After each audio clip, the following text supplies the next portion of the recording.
अस्सलाम स्टार्टेशन आमनाज है। हरे खाने में मौजूद कार्बोहाइड्रेट्स, प्रोटीन्स और फैट्स की परसेंटेज हमारी हेल्थ में बहुत इंपॉर्टेंट रोल प्ले करती है। जिस तरह से किसी भी डिजीज़ में एक फैक्टर इन्वॉल्व नहीं होता, उसी तरह से एक्सेस वेट गेन में भी कोई एक फैक्टर इन्वॉल्व नहीं होगा। वेट मैनेजमेंट से हम बहुत सी डिजीज से बच सकते हैं, जैसे डायबिटीज़, कैंसर और हार्ट के पेशेंट्स को यही कहा जाता है कि वो अपने वेट को कम से कम करने की कोशिश करें, अपने वेट को बैलेंस रखें। क्योंकि जब हमारा वेट बहुत ज़्यादा बढ़ जाता है तो इसकी वजह से हमारी बॉडी में कॉम्प्लिकेशंस बहुत ज़्यादा बढ़ जाती है। इसलिए वेट मैनेज करना बहुत ज़्यादा ज़रूरी है। आज इस वीडियो में मैं आपके साथ शेयर करने वाली हूँ 5 टिप्स जिनकी मदद से आप अपनी आसानी से वेट को कम कर सकते हैं, वेट को बैलेंस कर सकते हैं और एक हेल्दी प्रोलॉन्ग लाइफ गुजार सकते हैं। नंबर 1 पे बात कर लेते हैं रिड्यूस एडेड शुगर्स। शुगर्स हमारी लाइफ में बहुत इंपॉर्टेंट रोल प्ले कर रही है। इसकी वजह से हम डिप्रेशन और एंजाइटी के मरीज़ बच रहे हैं। शुगर्स की वजह से हमारी एपेटाइट रिड्यूस नहीं होती, इसकी वजह से हमारी बॉडी से फीलिंग ऑफ फुलनेस नहीं आती। जैसे आपने देखा होगा कि जब हम कार्बोहाइड्रेट रिच मील लेते हैं तो इसके 1 से 2 घंटे बाद हमें दोबारा भूख लग जाती है। इसकी एक वजह यह है कि शुगर्स की वजह से हमारी बॉडी से क्रेविंग्स बहुत ज़्यादा होती हैं। शुगर्स की वजह से हमारी एपेटाइट बहुत ज़्यादा इंक्रीज़ होती है और हमें फीलिंग ऑफ फुलनेस का एहसास नहीं होता।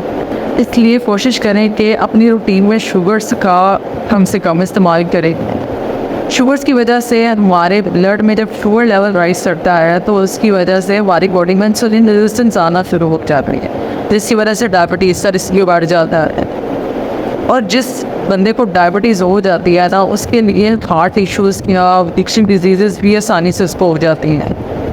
इसलिए डायबिटीज़ से बचने के लिए यही इम्पोर्टेंट है कि हम अपनी खुराक में शुगर्स का बिल्कुल इस्तेमाल ना करें।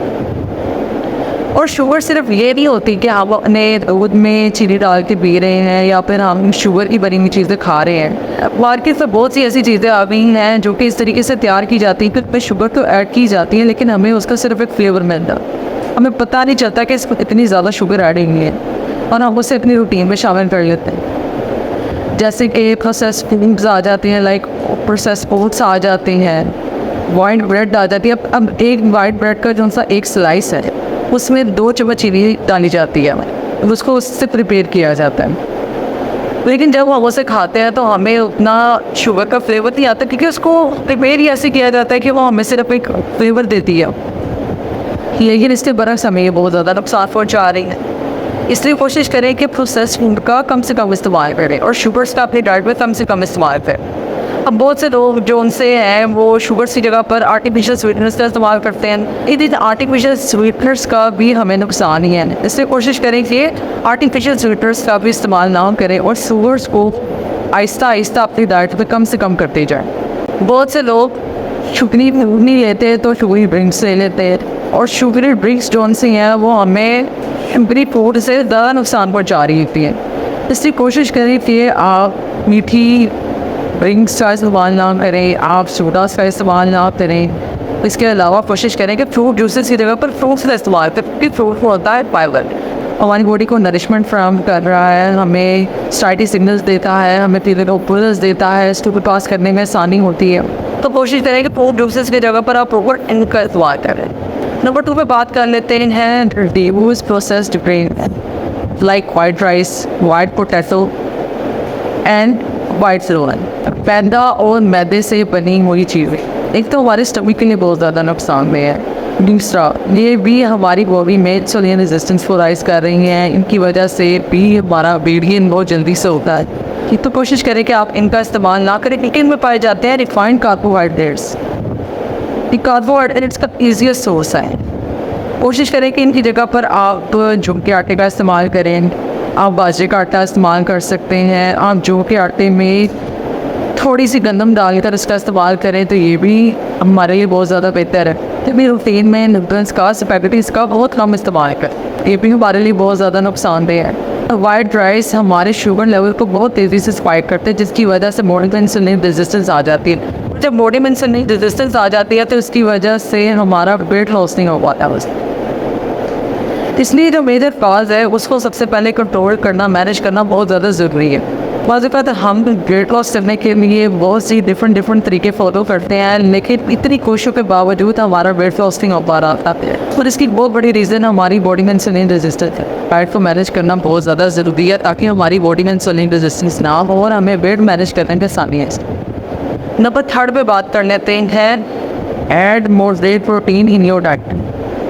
हमारी खुराक में प्रोटीन का ऐड होना बहुत ज़्यादा ज़रूरी है, क्योंकि प्रोटीन का डायरेक्ट लिंक होता है हमारे स्टमक एसिड रिलीज से। जब हम एक प्रोटीन रिच मील खाते हैं तो इस वजह से हमारे स्टमक में एसिड रिलीज़ होता है, जिसकी वजह से फूड डाइजेस्ट करने में आसानी होती है। इसके बरक्स जब आप कार्बोहाइड्रेट रिच मील लेते हैं तो इसकी वजह से आपके स्टमक पे एसिड रिलीज नहीं होता, जिसकी वजह से फूड डाइजेस्ट नहीं होता, फूड स्टोर हो जाता है और बॉडी में फ़ैट परसेंटेज राइज कर जाती है। तो कोशिश करें कि अपने खानों में 15 से 20 ग्राम प्रोटीन ज़रूर रखें। नंबर 4 पे बात कर लेते हैं, डू नॉट ईट प्रोसेसिंग। इसकी एक बहुत बड़ी रीज़न ये है कि जो सा प्रोसेस फूड है ना, वो हमारी एपेटाइट को इंक्रीज़ कर देता है, क्योंकि प्रोसेस फूड में होती हैं एडिड शुगर्स, और उसको तैयार इस तरीके से किया जाता है कि हमें पता नहीं चलता कि हम शुगर से खा रहे हैं, और उन शुगर्स की वजह से होती है हमें क्रेविंग, जिसकी वजह से हमें बार बार भूख लगती है और इसकी वजह से हमारा वेट राइज कर जाता है।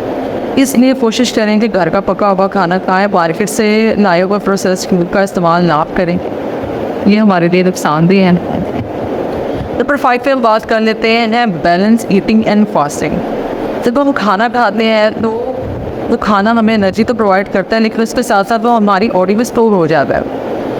और जब हम फास्टिंग करते हैं तो फास्टिंग के दौरान ये स्टोर खाना जो है ना, हमें एनर्जी प्रोवाइड करता है। जब हम वक्तन पर वक्तन खाना खाते रहते हैं तो इसकी वजह से हमारी बॉडी में फूड स्टोरेज बहुत ज़्यादा हो जाती है, जिसकी वजह से फैट स्टोरेज बहुत ज़्यादा बढ़ जाती है और हमारा वेट गेन हो जाता है। इसलिए हमारी बॉडी को फूड प्रोसेस करने में भी टाइम लगता है, फूड डाइजेस्ट करने में भी टाइम लगता है। इसलिए फास्टिंग करना हमारे लिए नहायत ज़रूरी है। इसलिए कोशिश करें कि आप एक प्रॉपर मील प्लान फॉलो करें। कोशिश करें कि अपनी रूटीन में खाने का टाइम एक प्रॉपर रखें, खाने के टाइम हमेशा प्रॉपर रखें। कभी भी ऐसा ना करें कि लेट खाना खा रहे हैं या बहुत जल्दी खाना खा रहे हैं। हमेशा सोने से 3 घंटा पहले कुछ भी ना खाएं, और कोशिश करें कि हमेशा खाने की मिक़दार एक जैसे रखें। ऐसे भी ना करें कि नाश्ते में बहुत ज़्यादा खा रहे हैं या रात में बहुत ज़्यादा खा रहे हैं। नहीं, अपने खाने की एक मॉडरेट अमाउंट तय रखें, ना उससे ज़्यादा खाएं ना उससे कम खाएं। अपनी लाइफ में फ़िज़िकल एक्टिविटी को बहुत ज़्यादा इम्पोर्टेंस दें। जब हम फिज़िकली एक्टिव रहते हैं तो इस तरीके से हमारी बॉडी में इंसुलिन रेजिस्टेंस कम होती है, इसकी वजह से हमारी बॉडी में इंसुलिन एक्टिविटी इंप्रूव होती है। और जब हमारी बॉडी में इंसुलिन एक्टिविटी इंप्रूव होती है तो इस वजह से हमें वेट लॉस करने में बहुत ज़्यादा आसानी होती है। इससे कोशिश करें कि अपने रूटीन में 45 मिनट वॉक्स ऐड कर लेना हो, और रोज़ाना 45 मिनट से 1 घंटा वॉक ज़रूर करें। अगर हम एक हेल्दी लाइफस्टाइल फॉलो करना चाहते हैं तो इसके लिए हमें अपने डाइट मैनेजमेंट करनी बहुत ज़्यादा ज़रूरी है, और फिज़िकली एक्टिविटी को अपनी लाइफ का इम्पोर्टेंट पार्ट बनाना बहुत ज़्यादा ज़रूरी है। अगर आपको मेरी ये वीडियो अच्छी लगी हो तो काइंडली इसको दूसरों के साथ भी शेयर करें और मेरे चैनल को सब्सक्राइब करें। शुक्रिया।